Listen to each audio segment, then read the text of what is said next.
اللهم صل على سيدنا محمد وعلى آل سيدنا محمد كما صليت على إبراهيم وعلى آل إبراهيم في العالمين إنك حميد مجيد. أعوذ بالله من الشيطان الرجيم. بسم الله الرحمن الرحيم. أولم يروا كيف يبدئ الله الخلق ثم يعيده إن ذلك على الله يسير.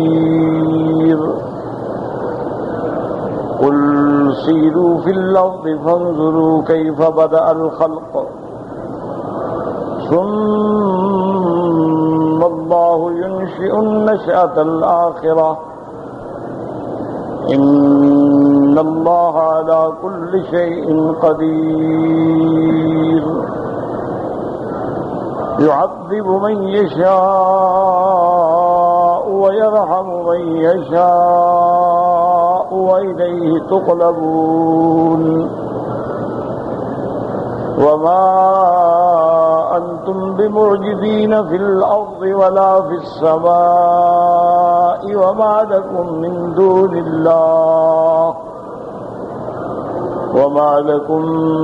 دون الله من ولي ولا نصير. والذين كفروا بآيات الله ولقائه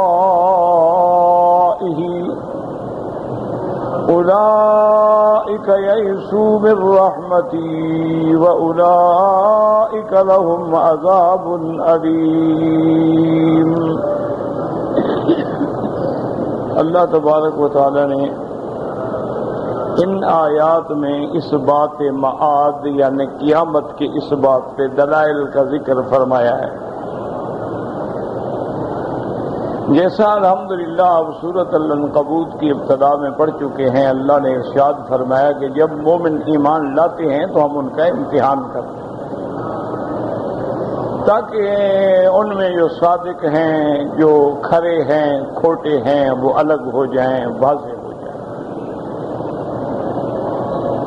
اور اس کے بعد اللہ تبارک و تعالیٰ نے فرمایا تھا کہ جس آدمی کا یہ یقین ہے کہ ہم نے اللہ کے دربار میں جانا ہے اور ہر حال میں جانا ہے، اور وہی سننے والے ہیں اور وہی جاننے والے ہیں. اور اس کے بعد ارشاد فرمایا تھا کہ وَمَنْ جَاهَدَ فَإِنَّمَا يُجَاهِدُ لِنَفْسِهِ کہ جو کچھ تم محنت کر رہے ہو اس کا ثمر تم کو ملنا ہے. یعنی آج اگر دنیا میں ہم اعمال صالحہ کریں، حج کریں، عمرہ کریں، زکوٰۃ ادا کریں، یہ سارا فائدہ ہمارا ہے. ورنہ اللہ تبارک و تعالیٰ تو غنی ہیں، انہیں تو کوئی ضرورت نہیں ہے، وہ تو دونوں جہانوں سے بے پرواہ. اور جو لوگ ایمان لائے وہ عملوا الصالحات اور انہوں نے اعمال بھی اچھے کیے. اسی لیے یاد رکھیں کہ قرآن پاک میں جہاں جہاں ایمان کا ذکر آتا ہے وہاں ساتھ اعمال کا بھی ذکر آتا ہے. کہ صرف یہ نہیں ہے کہ آدمی کلمہ پڑھ لے، بلکہ لازم ہے کہ اس کلمہ مبارک کے اثرات و ثمرات بھی اس پہ ظاہر ہوں، کہ اس کے دل میں ایمان ہو، زبان پہ اقرار ہو اور پورے جوارے جو ہیں وہ تصدیق کریں. تو اس لیے فرمایا کہ والذین آمنوا جو ایمان لائے اور اعمال اچھے فرمائے تو ان کے گناہوں کو ہم مٹا دیتے ہیں اور ان کو ہم بہتر سے بہتر بدلہ دیں. پھر اللہ نے ہدایت فرمائی تھی کہ وَوَصَّيْنَا الْإِنسَانَ بِوَالِدَيْهِ حُسْنًا کہ اللہ نے فرمایا ہم نے حکم کیا، ہم نے امر کیا کہ اپنے والدین کے ساتھ بھلائی کا سلوک کریں. والدین کا مرتبہ اتنا بلند ہے کہ بعض مقامات میں اللہ نے اپنی توحید کے بعد والدین کا ذکر کر دیا کہ وَاعْبُدُوا اللَّهَ وَلَا تُشْرِكُوا بِهِ شَيْئًا وَبِالْوَالِدَيْنِ إِحْسَانًا کہ اللہ کی عبادت کرو، اس کے ساتھ کسی کو شریک نہ کرو اور والدین سے بھلائی کرو. اسی طرح فرمایا وَقَضَىٰ رَبُّكَ أَلَّا تَعْبُدُوا إِلَّا إِيَّاهُ وَبِالْوَالِدَيْنِ إِحْسَانًا اللہ کا یہ فیصلہ ہے کہ اسی کی عبادت ہو. عبادت صرف اللہ کے لیے ہے، والدین سے بھلائی کا، اور پھر والدین میں سب سے زیادہ مرتبہ جو ہے وہ والدہ کا ہے، کیونکہ حضور صلی اللہ علیہ وسلم نے والدہ کا ذکر 3 دفعہ فرمایا اور چوتھے نمبر پہ باپ کا ذکر کیا۔ اور والدین سے بھلائی کا یہ مطلب ہوتا ہے کہ ان کی اطاعت کریں، ان کی فرما برداری کریں، ان کی خدمت کریں، ان کی آنکھوں کی ٹھنڈک بنیں، ان کے حکم پہ چلیں۔ ہاں، اگر والدین تمہیں اللہ کے خلاف شرک کی دعوت دیں، حضور صلی اللہ علیہ وسلم کی انکار نبوت کی دعوت دیں، اگر والدین تمہیں اللہ کی نافرمانی کے لیے کہیں تو پھر اطاعت نہیں کریں، کیونکہ کسی مخلوق کی اطاعت جو ہے وہ اللہ کی نافرمانی میں جائز نہیں۔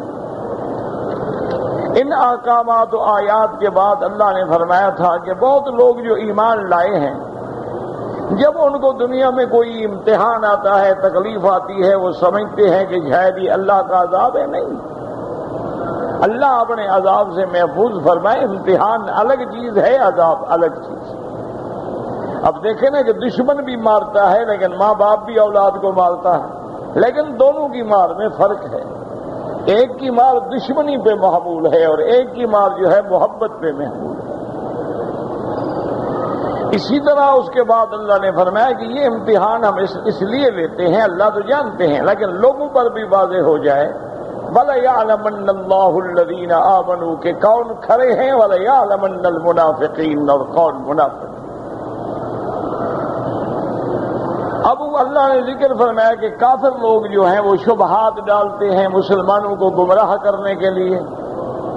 وَقَالَ الَّذِينَ كَفَرُوا لِلَّذِينَ آمَنُوا اتَّبَعُوا سَبِيلَنَا، کافر ایمان والوں سے کہتے ہیں کہ بھئی تم ہمارے طریقے پہ رہو، باپ دادے کے طریقے پہ رہو، مت ڈرو، اگر تم ڈرتے ہو قیامت ہوگی، عذاب ہوگی تو ہم تمہارا عذاب اٹھا لیں گے۔ تو اللہ تبارک و تعالی نے فرمایا یہ جھوٹ بولتے ہیں، یہ کسی کا کیا عذاب اٹھائیں گے، یہ تو اپنا عذاب اٹھائیں گے، اور اپنے عذاب کے ساتھ جن کو گمراہ کر رہے ہیں ان کا عذاب بھی ان پہ رکھا جائے گا۔ کیونکہ یہ قاعدہ ہے کہ اگر آپ کسی اچھے عمل کی ابتدا کرتے ہیں، مثلا آپ نے مسجد بنا دی، مدرسہ بنا دیا، کوئی خیرات کا ادارہ بنا دیا، کوئی ہسپتال بنا دی، تو جتنے لوگ فائدہ اٹھاتے رہیں گے ان کا نفع اور ثواب بھی تمہیں ملتا رہے۔ اور اگر تم نے کسی گناہ کی بنیاد رکھی ہے، کوئی فلم گھر بنا دیا، سینما بنا دیا، کوئی کیبل لگا دی، کوئی بے حیائی کا اڈا کھول دیا، تو گناہ کرنے والوں کے گناہ بھی تم پہ رکھے جائیں۔ اسی لیے میرے آقا رحمت دو عالم کی حدیث مبارک ہے کہ قیامت تک جتنے قتل ہوں گے ان سب کا گناہ کا حصہ جو ہے وہ قابیل پہ بھی لکھا جائے گا۔ انہ اول من سن القتل کہ حضرت آدم کی اولاد میں قتل کی ابتدا جو ہے وہ قابیل نے کی ہے، کہ اس نے حسدن و بغین اپنے بھائی کو قتل کیا، تو قیامت تک جتنے قتل ہوں گے تو اس کا حصہ جو ہے اس میں بھی رکھا جائے گا۔ اس لیے اللہ نے فرمایا میرا محبوب یہ کافر جھوٹ بولتے ہیں، بلکہ قیامت میں ہم ان کو بھی عذاب ڈالیں گے اور جن کو انہوں نے گمراہ کیا ان کا عذاب بھی ان پہ رکھیں گے۔ ان واقعات کے بعد اللہ تبارک و تعالی نے حضرت نوح علیہ السلام کا قصہ ذکر کیا۔ انبیاء علیہم السلام کے قصے میں میرے محبوب کے لیے تسلی ہے، ایمان والوں کے لیے تسلی ہے اور عبرت ہے، حکم ہے کہ وَلَقَدْ أَرْسَلْنَا نُوحًا إِلَىٰ قَوْمِهِ کہ میرے محبوب ہم نے نوح علیہ السلام کو ان کی قوم کی طرف بھیجا۔ فَلَبِثَ فِيهِمْ أَلْفَ سَنَةٍ إِلَّا 50 عَامًا 950 سال انہوں نے دعوت دی اور تکلیفیں برداشت کی۔ یہ تو ہوتا آیا ہے، جو بھی آدمی حق کی دعوت دے گا امتحان آئیں گے۔ اگر آج آپ کی قوم آپ کی تکذیب کرتی ہے نوح علیہ السلام کی، تو 950 سال تک تکذیب کرتے رہے، لیکن انجام کیا ہوا کہ پھر ہم نے طوفان بھیجا اور ظالموں کو ہلاک کر ڈالا، اور حضرت نوح علیہ السلام اور ایمان والوں کو ہم نے نجات عطا فرمائی۔ فَأَنْجَيْنَاهُ وَأَصْحَابَ السَّفِينَةِ ہم نے حضرت نوح علیہ السلام کو نجات دی اور جو کشتی میں ان کے ساتھ سوار ہوئے ان کو بھی نجات دی۔ وَجَعَلْنَاهَا آیَةً لِّلْعَالَمِينَ اور ہم نے کشتی کو نشانی بنا دیا، ہم نے کشتی کو عبرت بنا دیا کہ لوگ دیکھ کے عبرت حاصل کریں۔ اس کے بعد اللہ نے سیدنا ابراہیم علیہ السلام کا واقعہ بیان کیا۔ حضرت رسول نوح علیہ السلام جو ہیں وہ سب سے پہلے رسول ہیں، اور حضرت ابراہیم جو ہیں وہ خلیل اللہ بھی ہیں ابو الانبیاء والمرسلین بھی ہیں، تمام اکثر انبیاء کے باپ ہیں اور میرے محبوب کے جد امجد ہیں۔ تو اللہ نے ان کا قصہ ذکر کیا، وَإِبْرَاهِيمَ إِذْ قَالَ لِقَوْمِهِ اعْبُدُوا اللَّهَ، کہ ابراہیم علیہ السلام نے جب قوم کو دعوت دی کہ اللہ ہی کی عبادت کرو، اللہ ہی سے ڈرو، اسی میں تمہارے لیے بہتری ہے، اور جن کو تم نے اپنا معبود بنا رکھا ہے، یہ جو تم نے اپنے ہاتھوں سے گھڑے ہیں اور خدا بنا دیے ہیں، کہیں اصنام ہیں کہیں تماثیل ہیں، یہ جن کی تم عبادت کرتے ہو، لا یملکون لکم رزقا، ان کے ہاتھ میں کچھ نہیں ہے کہ تمہیں رزق پہنچا سکیں۔ فابتغوا عند اللہ الرزق، اللہ سے رزق طلب کرو، واعبدوا لہ، اسی کی عبادت کرو، واشکروا لہ، اور اس کی نعمتوں کا شکر ادا کرو، اسی ہی کی طرف تم نے لوٹ کے جانا ہے۔ اور اس کے بعد فرمایا وَإِن تُكَذِّبُوا فَقَدْ كَذَّبَ أُمَمٌ مِّن قَبْلِكُمْ، اور اگر تم تکذیب کرو گے، اگر تم جھٹلاؤ گے تو تم سے پہلے بھی بڑی امتیں گزری ہیں جنہوں نے پیغمبروں کو جھٹلایا ہے، جنہوں نے پیغمبروں کی تکذیب کی ہے۔ یاد رکھو وَمَا عَلَى الرَّسُولِ إِلَّا الْبَلَاغُ الْمُبِينُ، ہمارے پیغمبر کے ذمے ہوتا ہے کہ اللہ کے احکام پہنچا دے، اللہ کا فرمان پہنچا دے، اللہ نے جو وحی فرمائی ہے وہ کھول کھول کے سنا دے، باقی ایمان لانا نہ لانا یہ تمہارا اپنا مسئلہ ہے، اس سے پیغمبر کا کوئی واسطہ نہیں۔ ان تمام آیات کے بعد اس بات معاد، اسی لیے میں نے متعدد بار ذکر کیا ہے کہ قرآن پاک کے اندر 3 مسئلے یاد رکھیں، سب سے اہم مسائل ہیں۔ اسی کو علماء کہتے ہیں الایمان بالثلاثیات، اور کہتے ہیں الاصول الثلاثہ کے بنیاد کے مسئلے، اور یہ ایسے مسئلے ہیں کہ حضرت نوح علیہ السلام سے لے کر میرے آقا محبوب دو عالم حضرت محمد مصطفیٰ صلی اللہ علیہ وسلم تک ان مسائل میں کوئی اختلاف نہیں۔ یہ بنیادی مسائل ہیں، اساسی مسائل ہیں جن پر ایمان کی بنیاد ہے۔ سب سے پہلا مسئلہ ہے اس بات توحید، اللہ کی توحید کو سمجھنا، اللہ کی الوہیت کو سمجھنا، اللہ کی ربوبیت کو سمجھنا، اللہ کے اسماء و صفات کو سمجھنا، اور اللہ کی ذات میں اور صفات میں کسی کو شریک نہ بنانا، مشرکین کا رد۔ اور دوسرا مسئلہ ہے اس بات نبوت و رسالت کہ اللہ نے جتنے پیغمبر بھیجے ہیں، جتنے رسول بھیجے ہیں، ان پر ایمان لائے، وہ تمام انبیاء برحق، ان پر بھیجی ہوئی کتابیں برحق، ان پہ بھیجی ہوئی وحی برحق، اللہ تبارک و تعالیٰ کے تمام رسولوں پر ایمان لانا اور ان کو اللہ کا نبی سمجھنا، اللہ کا رسول سمجھنا، تمام مخلوق سے افضل سمجھنا، اور اپنے اپنے زمانے میں ہر پیغمبر کی اتباع کرنا۔ اور تیسرا مسئلہ ہے معاد۔ معاد کا معنی ہے قیامت، کہ آدمی کا ایمان ہو کہ ہم نے مرنا بھی ہے، مرنے کے بعد ہم نے اٹھنا بھی ہے، اور اٹھنے کے بعد میدان حشر میں بھی جانا ہے، اور پھر اس کے بعد حساب بھی ہوگا، میزان عمل بھی ہوگا، پل صراط سے بھی گزریں گے، پھر اللہ اپنی رحمت سے جس کو چاہیں گے جنت نصیب فرمائیں گے، اور اپنے عدل و انصاف سے جس کو چاہیں گے جہنم میں ڈالیں گے۔ تو یہ عقیدہ جو ہے یہ بھی ایمان کی جز ہے، ایمان کی بنیاد ہے، اس کے بغیر ایمان نہیں ہوتا۔ کیا مانا اللہ کو مانتا ہو، نبی کو مانتا ہو، قیامت کو نہ مانے تو مومن نہیں کہلائے گا۔ اللہ تبارک و تعالیٰ پر ایمان ہو، ملائکہ پر ایمان ہو، اللہ کی کتابوں پہ ایمان ہو، لیکن قیامت میں ایمان نہ ہو تو کافر ہوگا، مومن نہیں ہوگا۔ تو جیسے اللہ کی توحید پر ایمان، اللہ کے انبیاء کی نبوت و رسالت پر ایمان، اسی طرح لازم ہے کہ قیامت پر ایمان۔ لیکن یاد رکھیں کہ قیامت پر ایمان لانے کا مسئلہ ذرا مشکل ہے۔ اللہ کی توحید کا تعلق جو ہے وہ فطرت انسانی سے، ہر آدمی ہر حال میں پہچانتا ہے کہ کوئی تو ہے جس نے یہ عالم پیدا کیا، کوئی تو ہے جو اس نظام کو چلا رہا ہے۔ اگر ہماری ایک سائیکل، ایک گاڑی، ایک موٹر، ایک ٹرین، ایک ہوائی جہاز بغیر چلانے والے کے نہیں چل سکتا، تو یہ سارا کارخانہ عالم جو ہے وہ بغیر چلانے والے کے کیسے چل سکتا؟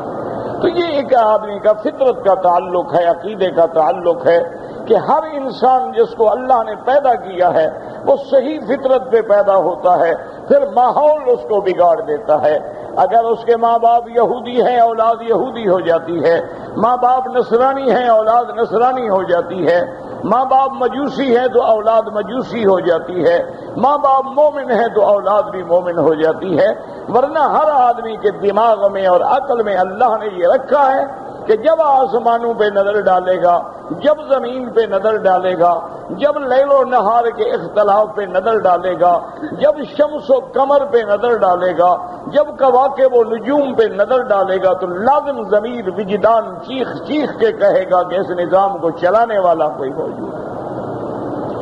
تو اس لیے عقیدہ توحید بھی سمجھ آ سکتا، عقیدہ نبوت اور رسالت بھی سمجھ آ سکتا ہے کہ حضرت آدم کو بھی اللہ نے نبی بنایا، حضرت نوح علیہ السلام کو بھی اللہ نے رسول بنایا، 1,24,000 پیغمبر آئے، انہوں نے آ کے اپنی اپنی قوموں کو دعوت دی۔ یہ بات بھی سمجھ آتی ہے کہ آخر اللہ نے قوم پیدا کی ہے، اللہ نے اپنی مخلوق پیدا کی ہے، تو ان کو ہدایت دینے کے لیے کوئی ذریعہ نہیں بنائیں گے، ان کو راستہ دکھانے کے لیے کوئی ذریعہ نہیں بنائیں گے کہ ہم خدا کو دیکھ نہیں سکتے ہیں، ہم خدا سے مل نہیں سکتے ہیں، ہم خدا سے بات نہیں کر سکتے ہیں، تو اللہ کی رضا کو کیسے پہچانے کہ کن کاموں سے اللہ راضی ہوتا ہے اور کن کاموں سے اللہ ناراض ہوتا ہے؟ تو لازمی بات ہے کہ پھر اللہ اپنے پیغمبر بھیجیں گے، اللہ اپنی کتابیں اتاریں گے، پیغمبر آ کے ہمیں تعلیم دیں گے کہ یہ توحید ہے اور یہ شرک ہے، یہ عقیدہ اسلام ہے، یہ عقیدہ کفر ہے، یہ حلال ہے اور یہ حرام ہے، یہ حدود اللہ ہے، ان سے کبھی تجاوز نہ کرنا۔ تو رسول اور نبی کا معاملہ بھی سمجھ آ سکتا ہے، لیکن قیامت کا مسئلہ بڑا مشکل ہے۔ اس کی وجہ یہ ہے کہ قیامت کا مسئلہ عالم غیب سے تعلق رکھتا ہے، تو جو چیز عالم غیب سے تعلق رکھے اس کو سمجھنا بڑا مشکل ہوتا ہے۔ اب دیکھیں نا کہ انسان مر جاتا ہے، بھی قبر میں عذاب بھی ہوتا ہے اور قبر میں رحمت بھی ہوتی ہے، لیکن یہ عقل سے سمجھ نہیں آ سکتا کہ قبر میں عذاب کیسے ہوتا، عقل میں سمجھ نہیں آ سکتا کہ قبر کے اندر رحمتیں کیسے آئیں گی، قبر میں فرشتے کیسے آئیں گے، منکر نکیر کیسے آئیں گے، سوال جواب کیسے ہوگا، کیونکہ یہ عالم غیب ہے، ہمیں سمجھ نہیں آ سکتا۔ اسی طرح سمجھ نہیں آ سکتا کہ ایک پھونک ماری جائے گی اور ساری دنیا تباہ ہو جائے، اور ایک پھونک ماری جائے گی اور ساری دنیا کھڑی ہو جائے۔ اسی طرح پھر میزان اعمال ہوگا، ہم نے اعمال تو دنیا میں کیے ہیں، تو قیامت میں کیا تولا جائے گا؟ تو لہذا یہ وہ باتیں ہیں جو آدمی کو عقل سے سمجھ نہیں آ سکتی۔ ان باتوں کو سمجھنے کے لیے اللہ پر، اللہ کے رسول پر ایمان ضروری ہے۔ جب ہمارا ایمان حضور پہ ہوگا تو پھر ہر بات سمجھنا آسان ہے۔ اس کی ایک آسان مثال سمجھنے کے، جب میرے آقا محبوب دو عالم، رحمت دو عالم سیدنا محمد مصطفیٰ صلی اللہ علیہ وسلم کو معراج ہوا، حضور معراج سے واپس تشریف لے آئے اور آپ نے اپنے معراج کا ذکر فرمایا، تو ابو جہل اور اس کے ساتھی جو تھے وہ بڑے حیران ہوئے، اور ابو جہل تو دوڑا ہوا سیدھا سیدنا ابی بکر صدیق کے دروازے پہ گیا، اس کے ہاتھ میں یعنی ایک بات آ گئی، کہنے لگا کہ یا ابی بکر هل تعلم ما قال صاحبک، کہ اے ابو بکر جانتے ہو کہ تمہارے دوست نے کیا کہا ہے؟ ابو بکر رضی اللہ تعالیٰ عنہ نے فرمایا کیا کہا ہے میرے پاک نبی نے؟ انہوں نے کہا دیکھو عجیب بات ہے، دیکھو ہم نے کہتے تھے کہ آپ مجنون ہیں، ہم نے کہتے تھے کہ نعوذ باللہ آپ دیوانے ہیں، بھلا یہ کوئی عقل کی بات ہے کہ آدمی رات میں مسجد الحرام سے مسجد اقصی جائے اور پھر 7 آسمانوں پہ جائے، سدرۃ المنتہا پہ جائے، واپس مکے آئے اور رات بھی ختم نہ ہو؟ یہ کیسی بات ہے؟ پھر ہماری بات ٹھیک ہوئی نا، یہ عقل کی بات ہے؟ 1 مہینے کا سفر ہے مسجد الحرام سے مسجد اقصی، اور خود تمہارا پیغمبر کہتا ہے کہ زمین سے آسمان تک 500 سال کا سفر ہے، تو 7 آسمانوں کا معنی یہ ہے 3500 سال کا سفر ہے، تو ایک کیسے ہو سکتا ہے کہ رات نہ گزرے اور رات کے بھی ایک حصے میں آپ کو اسراء بھی ہو جائے اور معراج بھی ہو جائے؟ لیکن دیکھیں کہ حضرت ابو بکر صدیق نے کیا جواب دیا۔ سیدنا ابی بکر نے، سیدنا صدیق نے، سیدنا عتیق نے، صاحب رسول نے، وزیر النبی المصطفیٰ نے پیارا کیا جواب دیا، فرمایا حل سمیتا، آپ نے فرمایا مجھے اتنی بات بتاؤ، جو کچھ کہہ رہے ہو اسی طرح میرے نبی نے کہا ہے؟ انہوں نے کہا بالکل کہا ہے، کہا صدق رسول اللہ، اس نے کہا اگر میرے نبی نے کہا تو سچ کہا. صدق رسول اللہ صلی اللہ علیہ وآلہ آلہ واصحابہ وسلم تسلیما کثیرا کثیرا. ابو جہل حیران ہو گیا, کہتے ہیں مان رہے؟ انہوں نے کہا بالکل مانتے ہیں. انہوں نے کہا کیسی ہو سکتا؟ انہوں نے کہا جبریل اگر آسمانوں سے آ سکتا ہے تو محمد مصطفیٰ کیوں نہیں جا سکتے ہیں؟ تو جب ہمارا جبریل پہ ایمان ہے, جب ہمارا اللہ کی وحی پہ ایمان ہے, تو جو میرا نبی کہتا ہے وہ سچ کہتا ہے. اللہ کے پیغمبر کی زبان سے کبھی غلط بات نہیں نکل سکتی. تو جب ایمان اندر ہو تو پھر ماننا آسان ہے, جب ایمان اندر ہو تو سمجھنا آسان ہے, جب ایمان اندر ہو تو پھر قبر بھی سمجھ آ سکتی ہے, حشر بھی سمجھ آ سکتا ہے, نفخ صور بھی سمجھ آ سکتی ہے, اور نامہ اعمال بھی سمجھ آ سکتے ہیں, میزان اعمال بھی سمجھ آ سکتے ہیں. اور اگر ایمان نہ ہو تو پھر یہ مسئلے سمجھ نہیں آ سکتے. یہ باتیں سمجھ تب آئیں گی جب ایمان ہوگا, اللہ پر ایمان ہو, اللہ کے رسول پہ ایمان ہو, اللہ کے قرآن پہ ایمان ہو, تو پھر کوئی بات مشکل بھی نہیں. اسی لیے بعض علماء نے سمجھایا ہے کہ دیکھو کہ اس رات اور دن کو پیدا کرنے والا کون ہے؟ اللہ تبارک و تعالی. اس رات اور دن کو چلانے والا, پھرانے والا کون ہے؟ اللہ تبارک. یولج اللیل فی النہار ویولج النہار فی اللیل. کبھی رات کو دن میں داخل کر دیتے ہیں, دن بڑا ہو جاتا ہے, اور کبھی دن کو رات میں داخل کر دیتے ہیں, رات بڑی ہو جاتی ہے. تو اس سارے نظام کا چلانے والا کون ہے؟ اللہ تبارک و تعالی. اس کی آسان مثال سمجھ لیں کہ آج مثلا سٹیل ملے ہیں, آج دیکھ لیں ٹیکسٹائل ملے ہیں, اور دنیا میں پاور لومیں ہیں جو بالکل آٹومیٹک سسٹم سے چلتی ہیں. لیکن اگر دیکھیں کہ مشین چل رہی ہے اور بجلی چلی گئی, پنکھا چل رہا ہے اور بجلی کٹ گئی, تو پنکھا وہیں رک جائے گا. اور جب بجلی آئے گی تو پنکھا چل پڑے گا, جب بجلی آئے گی تو اے سی چل پڑے گا, جب بجلی آئے گی تو بلب چل پڑیں گے, جب بجلی آئے گی تو مشینیں چل پڑیں گی. تو علماء نے فرمایا کہ اگر ایک بجلی کی رو سے ہر چیز رک جاتی ہے اور اس کے آنے سے ہر چیز چل جاتی ہے, تو اللہ کے آگے کیا مشکل ہے کہ یہاں سے میرے محبوب کی سواری چلی, اللہ نے نظام عالم کو حکم دے دیا کہ جہاں ہو تھم جاؤ, اب میرا محمد آ رہا ہے صلی اللہ علیہ وعلا آلہ واصحابہ وسلم تسلیما کثیرا کثیرا. تو رات کی حرکات بھی تھم گئی, شمس و قمر کی سیر بھی تھم گئی, کواکب و نجوم بھی تھم گئے, تمام عالم اپنی جگہ پہ بریک لگ گئی, رک گیا, اور میرے محبوب نے ساری سیر کر لی, واپس آئے, سب کو چل پڑا, تو رات اسی طرح کری. اس لیے فرمایا کہ اسرا بعبدہ لیلا من المسجد الحرام الى المسجد الاقصى. تو اگر ایمان ہو تو پھر سمجھنا کوئی مشکل نہیں. جس بندے کا ایمان ہے کہ ماں کے پیٹ میں بھی فرشتہ آتا ہے, جب بچہ ماں کے پیٹ میں ہوتا ہے تو فرشتہ آتا ہے, هو الذی یصورکم فی الارحام کیف یشاء. وہی ذات ہے جو بندے کو شکل دیتی ہے, وہ چاہے تو خوبصورت بنا دے, وہ چاہے تو بدصورت بنا دے, وہ چاہے تو لمبے قد کا بنا دے, وہ چاہے تو چھوٹے قد کا بنا دے, وہ چاہے تو بچے کو صحیح سالم پیدا کر دے, وہ چاہے تو بچے کو معذور پیدا کر دے. اور صحیح حدیثوں میں آتا ہے, فرشتہ آ کے لکھتا ہے اور پوچھتا ہے میرا مولا اس کی عمر کتنی ہوگی, میرا مولا اس کا رزق کتنی ہوگا, میرا مولا یہ سعید ہوگا یہ شقی ہوگا. حضور نے فرمایا تم ابھی ماں کے بطن میں ہوتے ہو یہ تقدیر کے فیصلے ہو جاتے ہیں. تو اگر ایک فرشتہ اللہ تبارک و تعالیٰ کے حکم سے داخل ہو سکتا ہے, اگر ایک فرشتہ پھونک مار کے بی بی مریم کے حمل کا ذریعہ بن سکتا ہے, تو قبر میں آنے جانے کا کیا مشکل ہے؟ وہاں بھی اللہ تبارک و تعالیٰ کے احکام سے منکر نکیر آتے ہیں. باقاعدہ سوال ہوتا ہے من ربک ما دینک ما تقول فی حق ھذا الرجل. اور اس کے بعد اس سے بڑی گواہی کیا ہوگی کہ آمنہ کے لال رحمت دو عالم محبوب دو عالم سیدنا محمد مصطفیٰ صلی اللہ علیہ وسلم آپ تشریف لا رہے ہیں. آپ کا گزر دو قبروں پہ ہوتا ہے, آپ ٹھہر جاتے ہیں, آپ فرماتے ہیں انہما لیعذبان, ان دو قبر میں جو قبر والے ہیں ان پہ عذاب ہو رہا ہے. اور فرمایا وما یعذبان فی کبیر, اور ان کو عذاب جن باتوں میں ہو رہا ہے یہ معمولی بات سمجھتے تھے, لیکن اللہ نے اسی میں پکڑ لیا. حتیٰ کہ حضور نے یہ بھی بتایا کہ ایک آدمی اپنے پیشاب کے قطروں کا خیال نہیں کرتا تھا کہ اگر کپڑے پہ پیشاب کے قطرے گر گئے اور پیشاب کے قطرے بعد میں گرتے رہے پرواہ نہیں کرتا تھا، آج اللہ نے عذاب قبر میں پکڑ لیا ہے۔ اور فرمایا یہ بندہ جو ہے چغل خوری کرتا تھا، یمشی بن نمیمت، ادھر کی بات ادھر کہہ دی اور ادھر کی بات ادھر کہہ کے لوگوں کو لڑاتا تھا۔ تو حضور جب خود گواہی دے رہے ہیں کہ ان پہ عذاب ہو رہا ہے، تو جس نے محمد مدنی کا کلمہ پڑھا ہے اس کے لیے عذاب قبر کیا مشکل ہے۔ اور پھر یاد رکھیں کہ عذاب قبر کا معنی یہ ہوتا ہے جو دفن کیا گیا اس کی وہی قبر ہے، جو کولڈ سٹوریج میں رکھا ہے اس کی وہی قبر ہے، جو پانی میں غرق ہو گیا ہے اس کی وہی قبر ہے، جو آگ میں جل گیا ہے اس کی وہی قبر ہے۔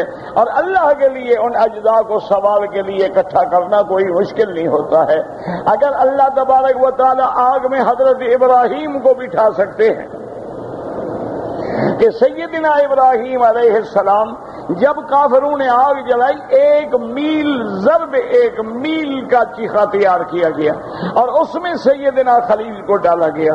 جب حضرت خلیل کو ڈالا گیا اور منجنیق سے وجود مبارک سیدنا ابراہیم کا جدا ہوا، اللہ نے خود حکم دیا براہ راست، فرشتوں سے بھی نہیں کہا، فرمایا قلنا یا نار کونی بردن و سلاما علی ابراہیم۔ اللہ نے فرمایا ہم نے حکم دیا کہ آگ ٹھنڈی ہو جاؤ اور زیادہ ٹھنڈی نہ ہونا، میرے نبی کو تکلیف نہ ہو۔ بردن و سلاما، ٹھنڈی بھی ہو لیکن معتدل، سلامتی والی، اتنی ٹھنڈی نہیں کہ آگ کے بجائے زمہریر بن جائے۔ اور فرمایا علی ابراہیم۔ اس لیے علماء کہتے ہیں اگر اللہ علی ابراہیم نہ فرماتے تو پوری کائنات کی آگ ٹھنڈی ہو جاتی، لیکن اللہ نے فرمایا ٹھنڈے بھی ہونا ہے تو صرف میرے ابراہیم کے لیے ہونا ہے۔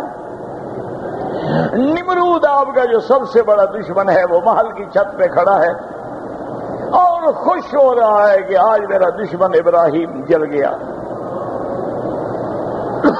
کافر تو مسلمانوں کے جلنے پہ خوش ہوتے ہیں۔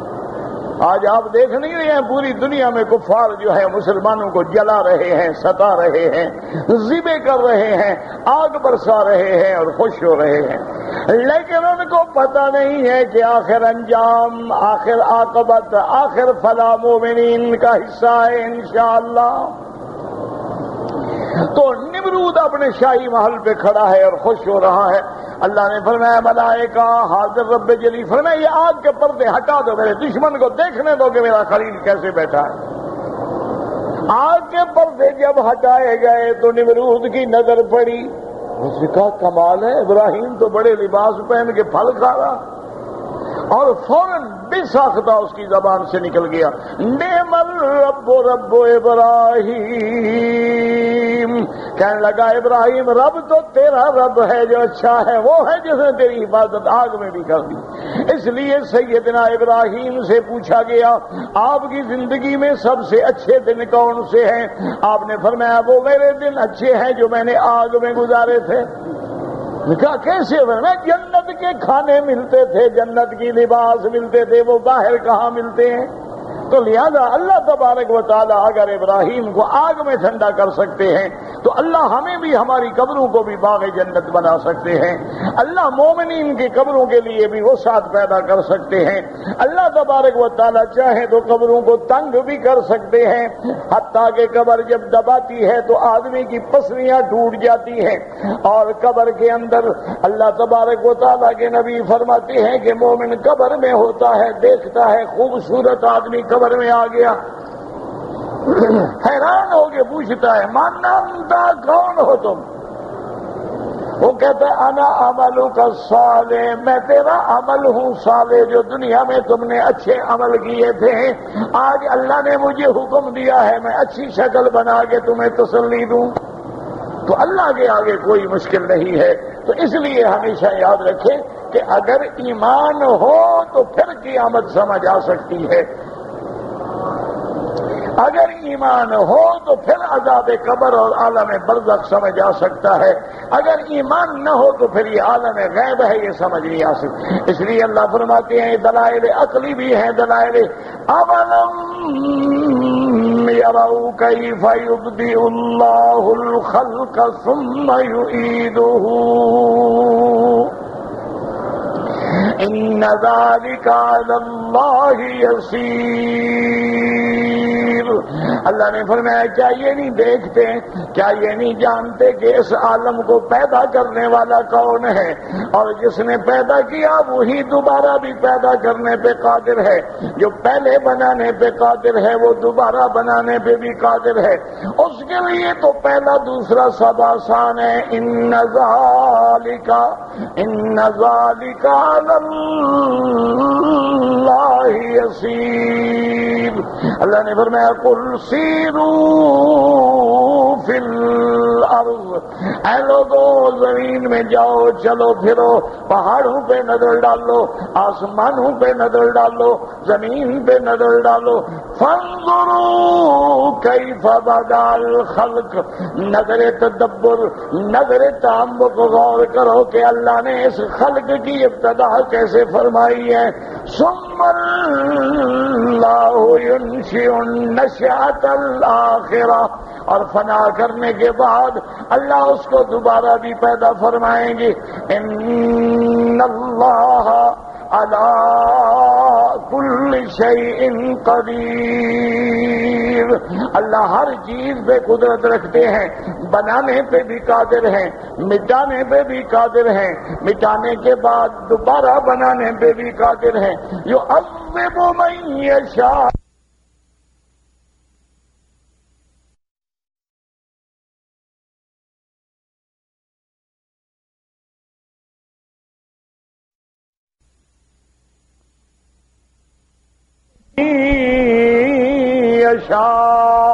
جس کو چاہیں عذاب دیں، جس پہ چاہیں رحم فرمائیں۔ وَإِلَيْهِ تُقْلَبُونَ، اسی کی طرف تم سب نے لوٹ کے جانا ہے۔ دعا فرمائیں اللہ ہم پہ رحم فرمائیں۔ اللہم ارحم، اللہم ارحم، اللہم اغفر جمیع المسلمین والمسلمات والمؤمنین والمؤمنات الاحیاء منہم والاموات۔ یا اللہ عالم اسلام پہ رحمت کے فیصلے فرما دے۔ یا الہ العالمین، ہم سب کی ظاہری، باطنی، روحانی، جسمانی پریشانیاں، بیماریاں سب اپنی رحمت سے دور فرما دیں۔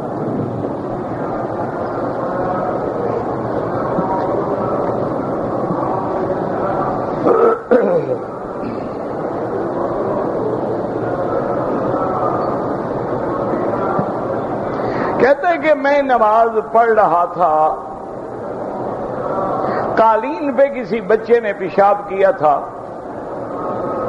میرے ساتھ ایک آدمی وہاں نماز پڑھنے لگا، میں نے اشارے سے روک دیا، ٹھیک ہے کوئی بات نہیں، نماز میں ضرورت کے مطابق اشارہ ہو جائے کوئی حرج نہیں، شرط یہ ہوتی ہے کہ تیرا سینہ کعبے سے نہ پھرے، تیرا چہرہ کعبے سے نہ پھرے، تم نے اشارہ کرے، ورنہ بیچارہ پیشاب پہ نماز پڑھتا، کوئی بات مسئلہ ہی نہیں، بالکل ٹھیک ہے، نہ تیری نماز میں کوئی فرق ہے اور نہ کوئی چیز منع ہے۔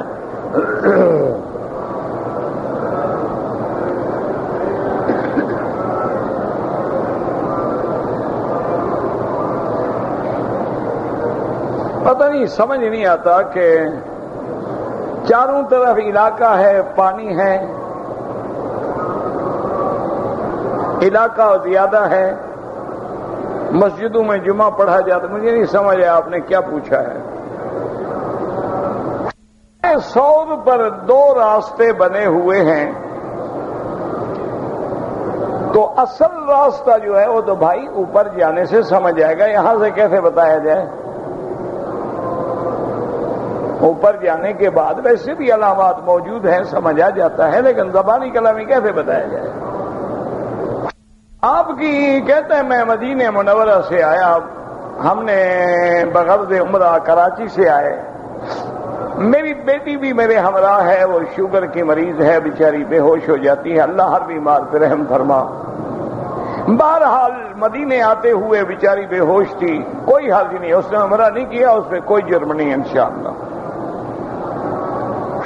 کوئی آدمی اپنی والدہ کے لیے حج کرے، بالکل کرے، آپ کو بھی پورے حج کا ثواب ملے گا، والدہ کو بھی پورے حج کا ثواب ملے گا۔ باقی قربانی کا مسئلہ ہے کہ یہ دیکھنا پڑے گا تمہارا حج تمتع ہے، بکری رکھنی ہوگی، حج افراد ہے، بکری نہیں رکھنی ہوگی۔ یہ تو اس وقت ہے نا کہ تم کون سا حج کر رہے ہو۔ افضل یہ ہے کہ مفرد حج کریں، یعنی بدل کے لیے احناف کے نزدیک، ورنہ حنابلہ کے نزدیک تمتع افضل ہے۔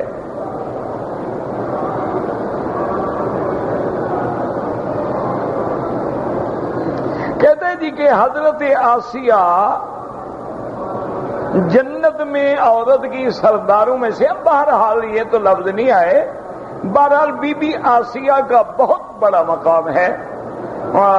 جہاں تک جنت کی عورتوں کے سردار کا تعلق ہے وہ بی بی سیدہ فاطمہ الزہرا کے لیے آتا ہے، لیکن بہرحال بی بی آسیہ کا بھی بہت بڑا مقام ہے کہ فرعون کے گھر میں رہ کے ایمان لانا کوئی آسان بات ہے۔ فرعون جیسا ظالم جابر جو خود خدائی کا دعویٰ کرے، اس کے گھر میں رہو، اس کو ٹھکرا دو اور اللہ کا کلمہ پڑھو، کو آسان بات ہے؟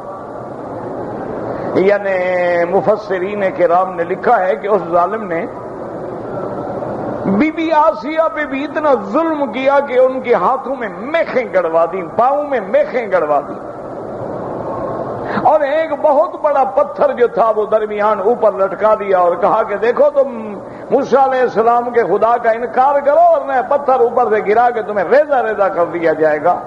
تو بی بی اس وقت مسکرا رہی تھی۔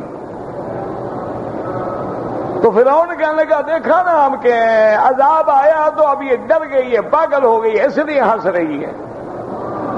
حالانکہ وہ اس لیے مسکرا رہی تھی کہ اس نے دعا مانگی، رب ابن لی عندک بیتن عندک بیتن فی الجنت ونجنی من فرعون وعملہ، اللہ مجھے جنت میں اونچا مقام، اپنا گھر اپنے قریب عطا فرما دے۔ اللہ نے فرمایا ملائکہ پردے ہٹا کے بی بی آسیہ کو جنت کے محل دکھلا دو۔ اس لیے بی بی مسکرا رہی تھی، وہ ظالم سمجھ رہا تھا کہ مجھ سے ڈر گئی۔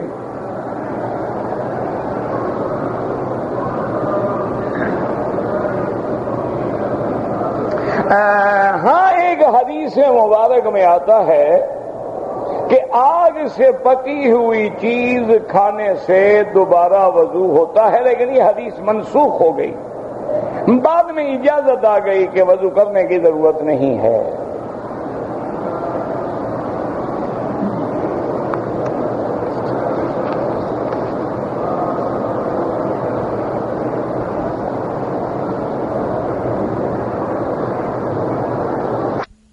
پیسے ہندوستان کے ایک بینک میں ہیں، ہر 3 مہینے کے بعد مجھے اس پہ سود ملتا ہے، میں غریبوں کو دے دیتا ہوں۔ بہرحال ایک مسئلہ سمجھو، اس نیت سے آدمی بینک میں پیسہ رکھے کہ سود لے کے غریبوں کو دوں گا تو یہ جائز نہیں ہے۔ یہ تو ایسا ہے کہ کوئی ڈاکہ مار کے کہے غریبوں کو دوں گا، چوری کرے اور کہے غریبوں کو دوں گا، تو چوری کرنا ہی حرام ہے۔ غریبوں کو کیوں دیتے ہو؟ غریبوں کو تب دو جب تمہارا اپنا مال ہو۔ اس لیے بہرحال بینک میں سیونگ اکاؤنٹ میں پیسے نہ رکھیں، جو غلطی ہو چکی ہے وہ سود لے کر غریبوں کو دے دیں، اور نیت ثواب بھی نہ کریں۔ ثواب حلال پہ ملتا ہے، حرام پہ نہیں ملتا۔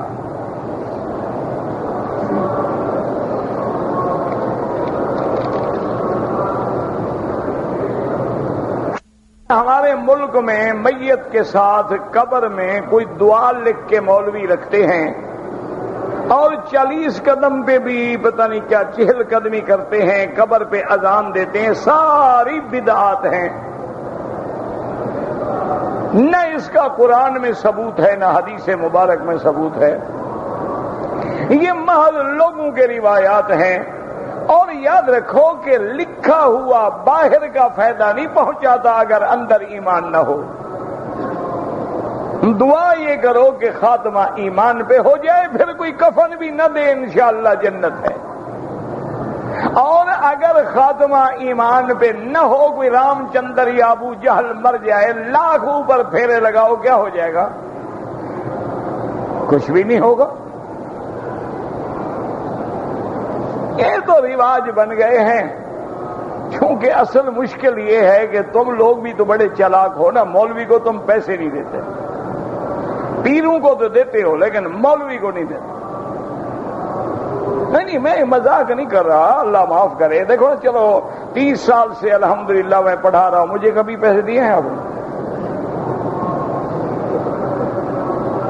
یہ قسم کھا لیں مولوی کے لیے ان کے پاس پیسہ ہوتا نہیں۔ عالم دین ہو، مولوی ہو، درس دے، تقریریں کرے، 100 تقریر کر رہی ہے پیسے۔ پیر ہو، سبحان اللہ، آئے گھر میں تو عذاب، جائے تو عذاب، آئے تو نظر پیش کرو، جاؤ تو نظر پیش کرو۔ اب جب تم مولوی کو پیسے نہ دو تو مولوی کا پیٹ ہے، بچے ہیں، بیوی ہے، اس کے بھی تو ضروریات ہے نا۔ پھر وہ کہتا ہے بابا میں طویل لکھ کے ساتھ رکھوں گا تو تیرے مردے کو فرشتے چھوڑ دیں گے، اگر میں نے پرچہ نہ رکھا نا مار مار کے دمبا بنا دیں گے سالے کو۔ پھر وہ شام کو پہنچے، حضرت یہ نظر قبول فرمائیں۔ وہ کہتا ہے جناب یہ 3 دن اوپر میں اذان دوں گا اور قرآن پھراؤں گا، تیرا مردہ بخشا جائے گا۔ پھر یہ ہے تیسرے دن کل شریف، لیکن کل شریف قبول نہیں ہوں گے جب تک میں ختم شریف نہ پڑھوں۔ چاول ہمارے ہیں، ثواب کی چابی مولوی کی جیب میں ہے۔ یہ تو پیٹ کا مسئلہ ہے اور کوئی شریعت کا مسئلہ شدلہ کوئی نہیں۔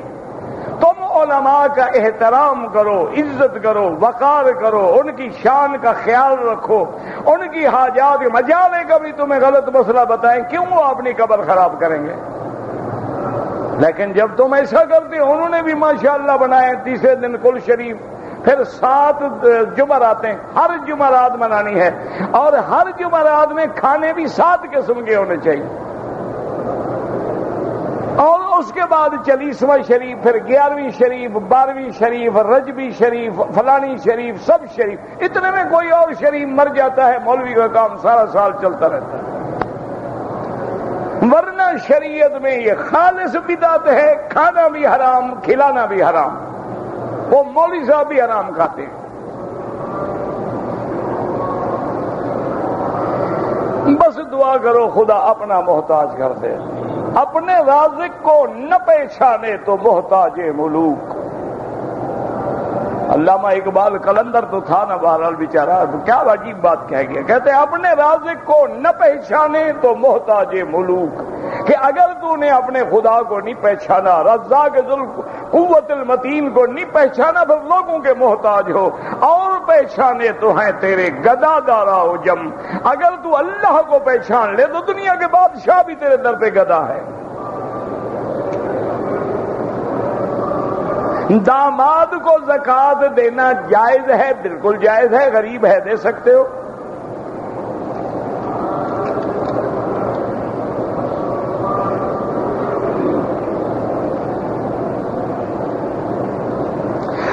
میں نے اور میری والدہ نے عمرہ کیا ہے، ہمیں پتہ نہیں تھا، ہم نے بال نہیں کٹوائے، احرام کھول دیا، تو میرا بھائی تم کو عمرہ کرنے سے پہلے یہ مسئلہ پوچھنا تھا یا عمرے کے بعد پوچھنا تھا؟ اب 2 بکریاں دم پڑ گئی، بال بھی ماں کے بھی کٹواؤ، اپنے سر کے بال بھی منڈواؤ، اور 1 بکری دم بھی ادا کرو۔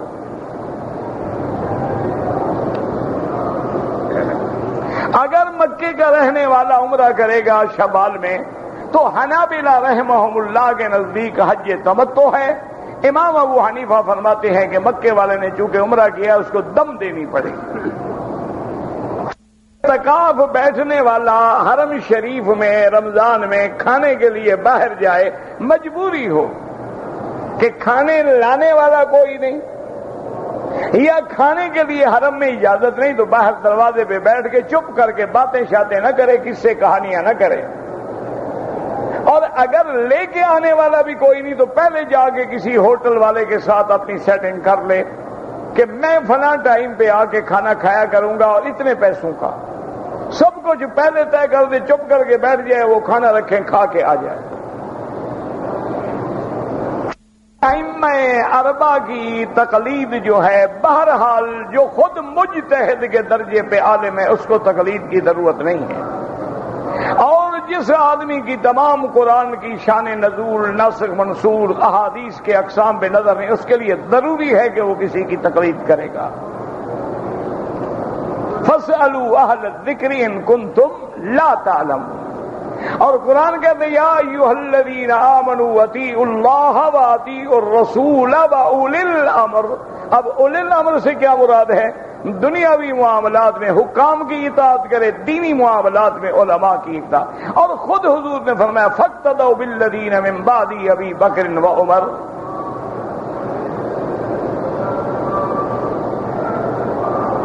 بہرحال جو علماء نے لکھا ہے اہل حدیث حضرات، ٹھیک ہے، اللہ ان کو بھی خوش رکھے، ہم تو ان کو برا نہیں کہتے، وہ ہمیں برا کہتے ہیں تو اللہ ہدایت دے۔ حجر اسود کے سامنے آ کے ہاتھ لگ جائے تو چومے، ہاتھ نہ لگے تو چومنے کی ضرورت نہیں ہے۔ بسم اللہ اللہ اکبر، اور کیا کرنا چاہیے؟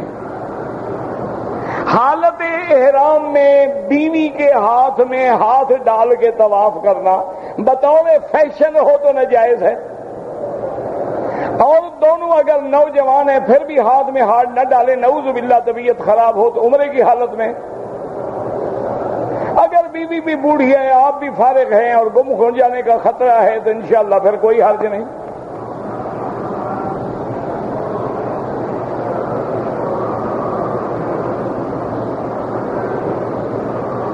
اگر ایک آدمی نے نماز پڑھی ہے لیکن رکعتوں میں قرآن کی ترتیب قائم نہیں رکھی، مثلا قل اعوذ برب الناس پہلے پڑھ لی، قل اعوذ برب الفلق بعد میں پڑھ لی، نماز ہو جائے گی، لیکن ترتیب پہ عمل کرنا جو ہے افضل ہے اور سنت ہے۔ اپنی بیٹی کو تو آپ زکوٰۃ نہیں دے سکتے، باپ کو، باپ کے باپ، دادا دادی، نانا نانی، ان کو زکوٰۃ نہیں، بیٹا بیٹی، بیٹی کی بیٹی، بیٹے کا بیٹا، ان کو بھی زکوٰۃ نہیں دے سکتے، اور داماد کو دے سکتے ہو، لیکن تم عجیب آدمی ہو، بیٹی محتاج ہے اس کو بھی زکوٰۃ دو گے ہمیں؟ او بھائی آدمی شرم کرے، بیٹی کا حق ہے اس کو ویسے دو، زکوٰۃ کیوں دیتے ہو؟ زکوٰۃ تو محض ہے، بیٹی ہے تمہاری، اولاد ہے تمہاری، اگر اللہ نے تمہیں دیا ہے، بیٹی بیچاری غریب ہے اس کی ویسے مدد کرو، زکوٰۃ کیا مطلب؟ اس کے اخراجات برداشت کرو۔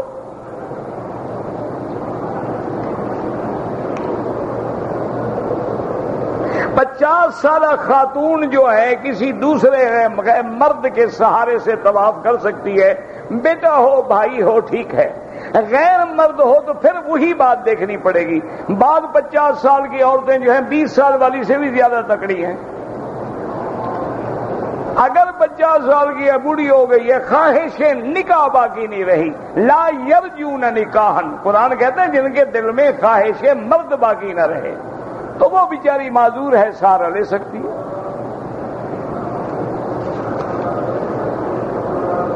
بھائی ریڑھی پہ بٹھا دو، ضروری سہارے لینے ہیں،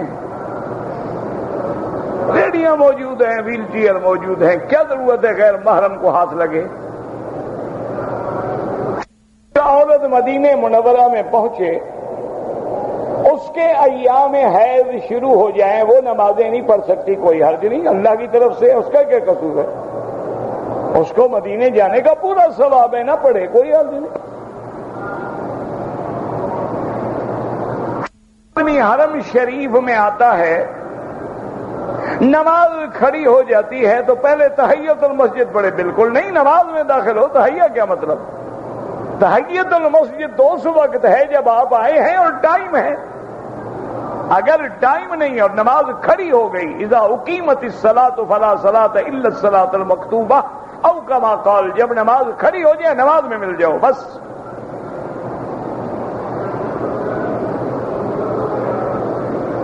میں مغرب کے وضو کے ساتھ اگر عشاء کی نماز بھی پڑھ لوں، وضو مضبوط ہے تو چاہے فجر کی بھی پڑھ لو، تمہیں کیا ہے؟ جب وضو ہے تو ٹھیک ہے۔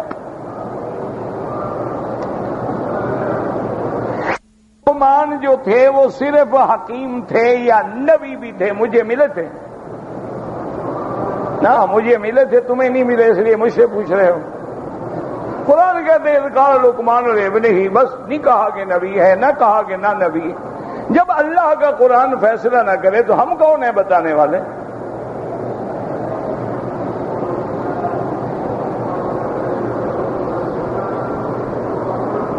میں نے عمرے کے لیے آیا، طواف کیا، 4 چکر لگانے کے بعد صفا پہ چلا گیا، ماشاءاللہ۔ بہرحال آپ دوبارہ طواف کریں اور ایک دم بھی ادا کریں۔ اللہ کے بندے 50,000 60,000 لاکھ خرچ کر کے آتے ہو، پہلے 2 کتابیں پڑھ لو تو کیا تکلیف؟ اگر پڑھے ہوئے نہیں ہو تو محلے میں مولوی مر تو نہیں گئے ہیں نا، اپنے محلے کے مولوی کے پاس جاؤ، حضرت میں عمرے پہ جا رہا ہوں، مجھے سمجھا دو احرام کیسے باندھنا ہے، احرام میں کیا بندی ہے، طواف کیسے کرنا ہے، صفا کیسے دوڑنی ہے، بال کیسے کٹانے ہیں، 2-4 ہی تو مسئلے ہیں، احرام باندھنا، طواف کرنا، صفا دوڑنا، بال کٹانا، کون سا مشکل ہے؟ لیکن ایک رواج ہے، آ رہے ہیں مسئلہ نہیں پوچھنا۔ یہ بھی یہاں مسئلہ لوگوں کو پوچھتے ہوئے شرم میں پوچھ لیتے ہیں کہ یہ پوچھ رہا ہے، یار میں بھی پوچھ رہا ہوں، ورنہ کوئی عمل شمل نہیں کرنا انہوں نے۔ 350 ریال کی بکری دے دیں تو کیمرہ کیسے خریدیں گے؟ راڈو گھڑی بھی تو لینی ہے نا، اس کے بغیر تو عمرہ ہوتا نہیں۔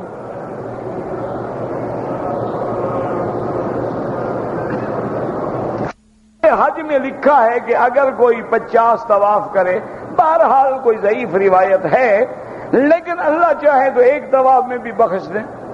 50 طواف تو بڑی بات ہے۔ ایک طواف کرنے کا اتنا ثواب ہے جیسے ایک غلام خرید کر کے آزاد کر دو، اور جب غلام کو آزاد کرو تو اللہ تمہیں جہنم سے آزاد کر دیتے ہیں۔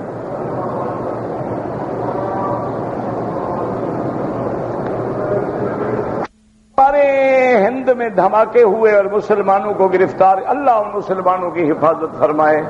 میرا اللہ مسلمان ہندوستان میں ہیں، کشمیر میں ہیں، فلسطین میں ہیں، لبنان میں ہیں، افغان میں ہیں، زمین میں ہیں، فضا میں ہیں، ان کی جان مال آبرو عزت کی حفاظت فرما۔ میرا اللہ مسلمانوں کا خون بالکل ارزاں ہو گیا ہے، رحم فرما، اب ہمارے گناہ معاف فرما۔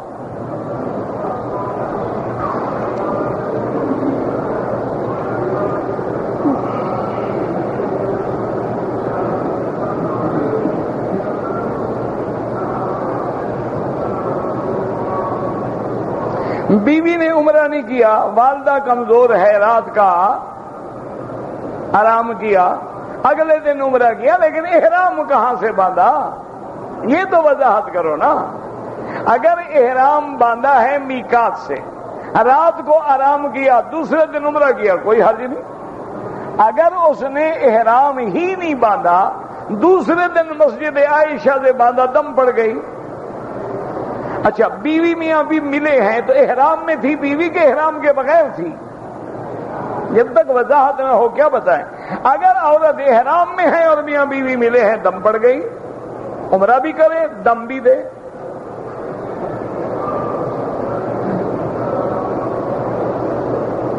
میری 2 بیٹیاں ہیں، اللہ بیٹا دے آمین، اللہ سب کو اولاد نرین عطا فرما، سب کی تمنائیں پوری فرما۔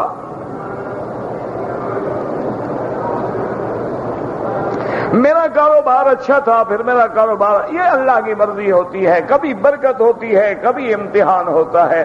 تم کثرت کے ساتھ استغفار پڑھا کرو، استغفر اللہ استغفر اللہ، اس کی وجہ سے اللہ پاک سارے پھر نقصان پورے کر دیں گے۔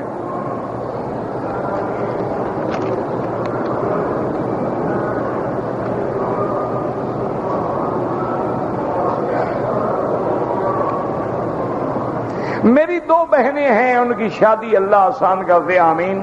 اللہ ہر مسلمان بچی کا رشتہ آسان فرما دے، جن کے گھروں میں بچیاں ہیں ان کا مستقبل روشن فرما دے۔ ویسے یاد رکھو اللہ کے نام ہیں یا جامع یا لطیف، یا جامع یا لطیف، یاد کرنے آسان ہے، یا جامع یا لطیف۔ یہ باپ بھی ماں بھی وہ خود بیٹیاں بھی روزانہ 111 دفعہ پڑھا کریں، اللہ سے دعا مانگا کریں، اول آخر درود شریف، تو اللہ انشاءاللہ جلدی رشتے آسان کر دیں گے۔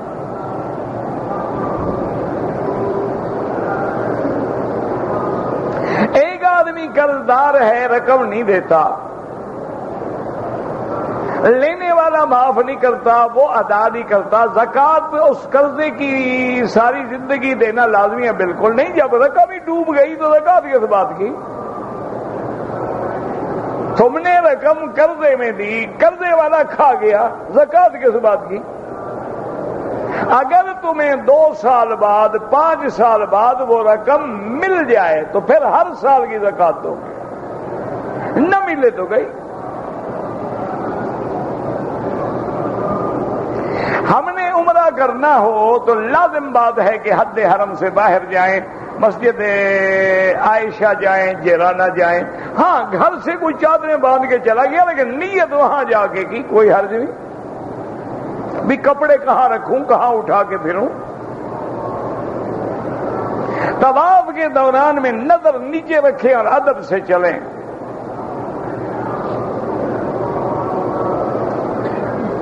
حتیم کے اندر فرض بھی پڑھ سکتے ہیں اگر اکیلے پڑھیں، امام کے پیچھے نہیں، کہ امام کعبے کے باہر ہوگا، آپ اندر ہوں گے، نماز نہیں ہوگی۔ اگر اکیلے پڑھیں تو فرض بھی پڑھیں، وتر پڑھیں، سنت پڑھیں، تہجد پڑھیں، نفل پڑھیں، جو مرضی آئے پڑھیں۔ آب زمزم بیٹھ کے پیئیں جائز ہے، کھڑے ہو کے پیئیں جائز ہے، ہر چیز کھانے پینے کی بیٹھ کے پینا افضل ہے، لیکن زمزم کھڑے ہو کے پیئیں تو گناہ نہیں ہوگا۔ یہ حکم نہیں کہ کھڑے ہو جاؤ۔ اس میں 7 بکریاں ہوتی ہیں۔ اگر رمضان المبارک میں حالت روزے میں میاں بیوی ہم بستری کریں تو پھر ان کو یا غلام آزاد کریں، وہ ملتا نہیں۔ اس کے بعد ہی تو 2 مہینے کے روزے رکھیں یا 60 مسکینوں کو کھانا۔ اگر فجر نماز کی 2 رکعت سنت ہم نہیں پڑھ سکے، نماز کے سلام کے بعد فوراً پڑھ لو یا سورج نکلنے کے بعد۔ قرآن پڑھ کے دعا کریں کہ یا اللہ اس کا ثواب ہمارے فلاں فلاں رشتہ دار جو فوت ہو گئے ان کو عطا فرما، انشاءاللہ ملے گا۔ دعا مانگو، سیدھی اللہ سے مانگو۔ کپاس کی زکوٰۃ کیسے دیں گے؟ جتنے کی بیچو گے پیسے نکل آئیں گے، 2.5% دے دو۔ تمہاری کپاس ہے 1000 من، قیمت کیا ہے؟ ضرب دے کے قیمت بنا کے 2.5% دے دو۔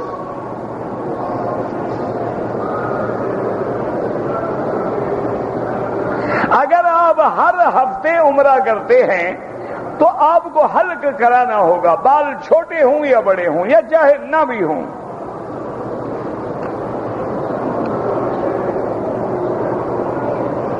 اکاؤنٹ میں کسی بندے نے 1.5 لاکھ بھیجا ہے لیکن پتہ نہیں کہ کون ہے بھیجنے والا، 3 سال ہو گئے، بہرحال اس نے آپ کی مدد کی ہے۔ آپ غریب ہیں تو کام لگائیں، اگر غریب نہ ہوں تو غریبوں پہ لگا دیں۔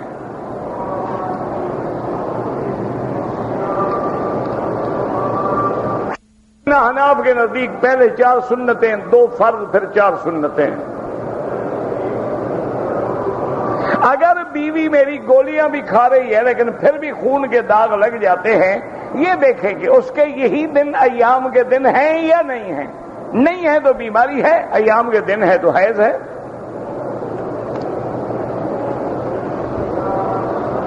آپ نے طواف کیا ہے، صفا نہیں دوڑے، بیوی کو ڈھونڈنے کے لیے حرم کے باہر نکل گئے، بعد میں آگے دوڑے، کوئی حرج نہیں۔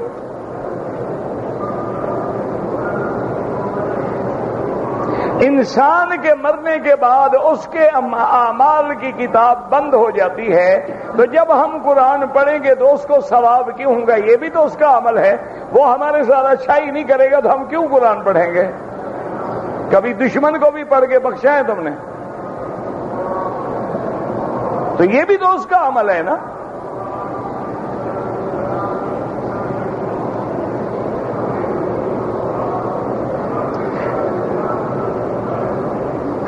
گھر والے العلیم وتب علینا انک انت التواب الرحیم اللهم فرج هم المهمومین نفس کرب المکروبین